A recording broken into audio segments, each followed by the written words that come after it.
Каждую ночь по всему кварталу разносился тоскливый, протяжный вой. Этот звук проникал в самое сердце, заставляя Марину просыпаться в холодном поту. Ее окна выходили на соседний дом, где в свете фонаря можно было разглядеть покосившуюся будку и привязанную к столбу собаку. Серебристо-белая хаски металась, вздрагивая от каждого шороха. Григорий Петрович, новый сосед, поселился в доме напротив всего 3 месяца назад. Вместе с ним появилась эта красивая собака с глубокими карими глазами, в которых застыла безысходная тоска. Породистая, хвастался он, из питомника. Но с каждым днем стало заметно, как шерсть собаки редеет, а бока западают. Марина работала в ветеринарной клинике и знала, что хаски– активная порода, требующая внимания, прогулок и любви. Но вместо этого животное круглосуточно сидело на цепи, часто без воды и еды. Обращения в полицию ни к чему не привели, пока нет явных признаков жестокого обращения. Однажды ночью вой стал особенно пронзительным.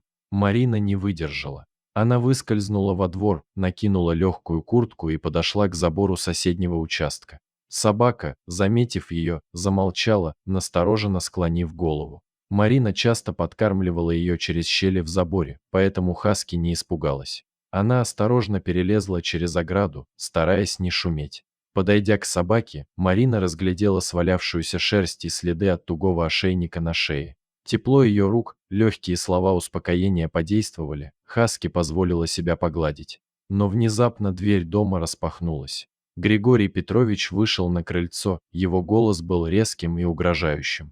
Он потребовал, чтобы Марина покинула двор, громко утверждая, что собака – его собственность. Марина осталась на месте. Она спокойно ответила, что животное – это не предмет, а живое существо. Слова соседей о жестоком обращении были подтверждены ее фотографиями и видеозаписями. Марина включила фонарик, чтобы показать состояние собаки.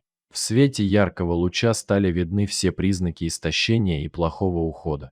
Вскоре поднятый шум разбудил соседей. Пожилая учительница Анна Сергеевна вызвала полицию и ветеринарную службу. Когда приехали специалисты, состояние хаски было официально признано критическим. Собаку изъяли, а Григорий Петрович, сгорая от злости, заявил, что рад избавиться от этой дряни. Прошел год.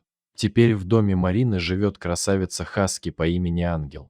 Белоснежная шерсть собаки сияет чистотой, а глаза наполнились жизнью и радостью. Каждое утро Марина и Ангел бегают в парке, по вечерам собака встречает хозяйку у порога, а на выходных они выезжают на природу. Соседи больше не слышат ночного воя.